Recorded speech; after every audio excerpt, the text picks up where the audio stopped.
और अब खबर हैदराबाद से आ रही है, जहां पर सीडब्ल्यूसी विस्तारित कमेटी की बैठक जारी है। करीब 2 घंटे से ये बैठक चल रही है। बैठक में मल्लिकार्जुन खड़गे ने चुनावी राज्यों के अध्यक्षों से कुछ सवाल पूछे हैं। सूत्रों के हवाले से सीडब्ल्यूसी के अंदर खाने से ये जानकारी प्राप्त हुई है। मल्लिकार्जुन खड़गे ने पूछा, क्या आपकी मंडल, बीसीसी, डीसीसी कमेटियां तैयार हो गई हैं? जिन प्रदेशों में कमेटियों का गठन हो गया है, क्या हम वहां पर नियमित कार्यक्रम कर रहे हैं? क्या संभावित उम्मीदवारों को चिन्हित करना शुरू कर दिया गया है? तो इन चुनावी राज्यों में संभावित उम्मीदवारों को चिन्हित करने की प्रक्रिया को लेकर कांग्रेस के राष्ट्रीय अध्यक्ष मल्लिकार्जुन खड़गे ने सवाल पूछे हैं। तो कांग्रेस वर्किंग कमेटी में अब जिन राज्यों में चुनाव होने हैं उसे लेकर आज चर्चा हुई है और वहां पर उम्मीदवारी किसे दी जाए, टिकट किसे दिया जाए, कौन है प्रबल उम्मीदवार, क्या उम्मीदवारों को चिन्हित कर लिया गया है? इस तरीके के सवाल मल्लिकार्जुन खड़गे ने तमाम नेताओं से करे हैं। तो बैठक में खड़गे ने चुनावी राज्यों के जो अध्यक्ष हैं उनसे सवाल पूछे हैं। राजस्थान के भी अध्यक्ष पीसीसी चीफ गोविंद सिंह डोटासरा इस बैठक में मौजूद रहे और राजस्थान में भी इस साल विधानसभा चुनाव होने हैं। तो ऐसे में ये सवाल राजस्थान को लेकर भी था कि संभावित उम्मीदवारों को चिन्हित कर लिया गया है क्या? तो राज्यों के अध्यक्षों से मल्लिकार्जुन खड़गे ने पूछे सवाल। मल्लिकार्जुन खड़गे ने पूछा कि क्या आपकी मंडल, बीसीसी और डीसीसी कमेटियां तैयार हो गई हैं? जिन प्रदेशों में कमेटियों का गठन हो गया है, क्या हम वहां पर नियमित कार्यक्रम कर रहे हैं? हमारी सहयोगी कनिका जुड़ गई इस खबर पर ज्यादा जानकारी देने के लिए।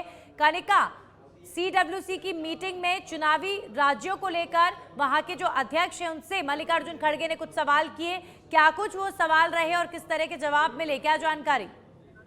देखिए, बिल्कुल कांग्रेस की सीडब्ल्यूसी की बैठक में तमाम राज्यों के जो प्रदेश अध्यक्ष हैं वो इस वक्त मौजूद हैं और कांग्रेस अध्यक्ष मल्लिकार्जुन खड़गे ने साफ तौर पे जो है तमाम जो राज्य हैं उनके प्रभारियों से कई सवाल पूछे। कांग्रेस अध्यक्ष मल्लिकार्जुन खड़गे ने खासतौर पर चुनावी राज्यों को भी संकेत करते हुए पूछा कि जहां पर जो है कमेटियों का विस्तार हो चुका है वहां पे किस तरह से जो है तमाम कमेटियां जो है काम कर रही हैं। वहीं मल्लिकार्जुन खड़गे ने इस बात का भी जिक्र किया कि जितने भी प्रदेश में हमारी मंडल कमेटियां, चाहे वो बीसीसी हो या फिर डीसीसी कमेटियां हैं, वो तैयार हो गई हैं, तो हम उसमें किस तरह से काम कर रहे हैं। तो जिन प्रदेशों में तमाम कमेटियों का गठन हो गया है, क्या हम वहां पे नियमित कार्यक्रम कर रहे हैं? क्या रेगुलर कोई कार्यक्रम हो रहा है? क्या जनता तक अपनी आवाज जो है, अपने वादे जो है पहुंचाने की कोशिश की जा रही है? लेकिन उसके अलावा उन्होंने महत्वपूर्ण बात ये रखी कि जिन 4 राज्यों में, चाहे वो मध्य प्रदेश हो, छत्तीसगढ़ हो, राजस्थान हो, तेलंगाना हो, वहां के प्रभारियों और वहां के अध्यक्षों से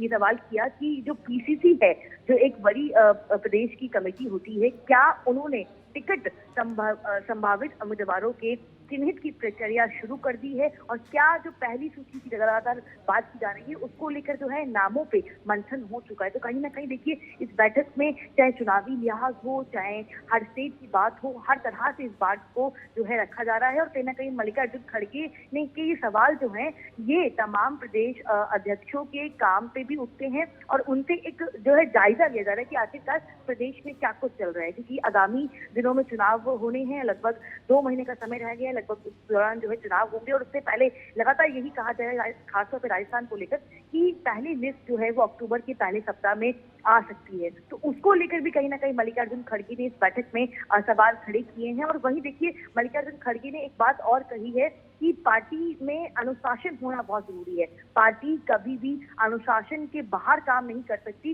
पार्टी के भीतर तमाम जो नेता मौजूद हैं उन सभी को अनुशासन से काम करना चाहिए और एकजुटता के साथ अगर हम काम करेंगे तो हम सरकार भी बना पाएंगे और संगठन को मजबूत भी रख पाएंगे। तो कहीं ना कहीं नंदिनी देखिए, तमाम बातें जो है वो मल्लिकार्जुन खड़गे की ओर से इस बैठक में की गई।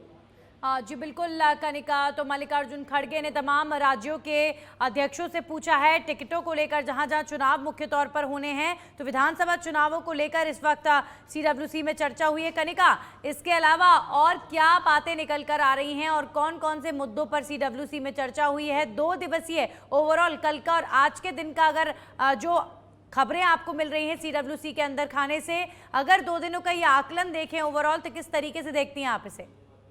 देखिए बिल्कुल नंदिनी, इस सीडब्ल्यूसी की बैठक में हमें समझना होगा कि संगठन के लेवल पे जो है तमाम तरह की बातें जो है रखी गई हैं। कल की बैठक की बात करें तो कल की बैठक में तमाम पहलुओं पे चर्चा हुई, चाहे वो चुनावी मुद्दे हों, चाहे वो लोकसभा चुनाव की बात हो, चाहे वो राहुल गांधी की भारत जोड़ो यात्रा की बात हो, चाहे वो राज्यों में हर राज्य के मुख्यमंत्री से और हर राज्य के जो नेता वहाँ बैठक में मौजूद हैं उनसे राय दी गई है कि आखिरकार और संगठन में हम कैसे बदलाव कर सकते हैं, कैसे जो है चीजें चेंज कर सकते हैं। तो तमाम तरह की बातें हुई, चाहे महंगाई बेरोजगारी की बात हुई, वहीं आपने देखा कि जो चीन विवाद है, चीन भारत विवाद सीमा का, उसको लेकर भी कल बात उठाई गई।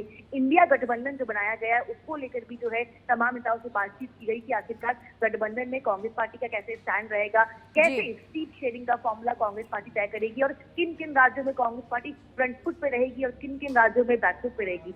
ये बैठक का पहले दिन के जो मुद्दे हैं उनसे बात हुई। दूसरे दिन की बात करें केवल आज की, तो मल्लिकार्जुन खड़गे की ओर से जो है साफ तौर पे चुनावी राज्यों को फोकस करते हुए उनके क्या कुछ काम चल रहे हैं, कैसे जी कनिका, ये भी जानकारी मिल रही है कि कांग्रेस तेलंगाना में आज 6 बड़ी घोषणाएं करेगी और इसके साथ ही चुनावी रैली में अदा करेंगी। क्या जानकारी इसे लेकर मिल पा रही है?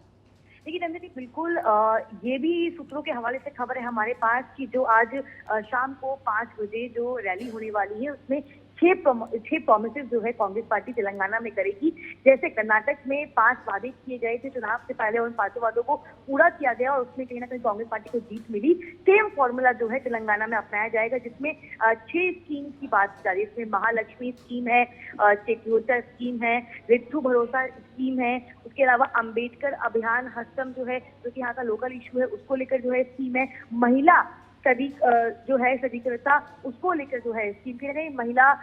महिलाओं को भी जो है इस बार कांग्रेस पार्टी ने, देखिए तेलंगाना में भी माफ कीजिएगा कर्नाटक में भी जो है महिलाओं को आगे रखा गया था, उनको लेकर जो है स्कीम लगाई गई थी और सेम फॉर्मूला जो है तेलंगाना में भी घोषित किया जाएगा। तो 6 वादे जो है कांग्रेस पार्टी आज कनिका, एक और बात आपसे जानना चाहेंगे। देखिए अभी फिलहाल कांग्रेस पूरी की पूरी इस समय हैदराबाद में मौजूद है और तेलंगाना में इस साल विधानसभा चुनाव होने हैं, तो तेलंगाना में चाहे डोर टू डोर कैंपेन हो, चाहे जनसभा हो, इस तरह की गतिविधियां शंखनाद हो चुका है। राजस्थान में भी इसी साल विधानसभा चुनाव होने हैं, तो राजस्थान को लेकर स्पेशल क्या रणनीति बनाई गई है, क्या जानकारी मिल पा रही है? राजस्थान को लेकर कोई विशेष चर्चा हुई है सीडब्ल्यूसी में?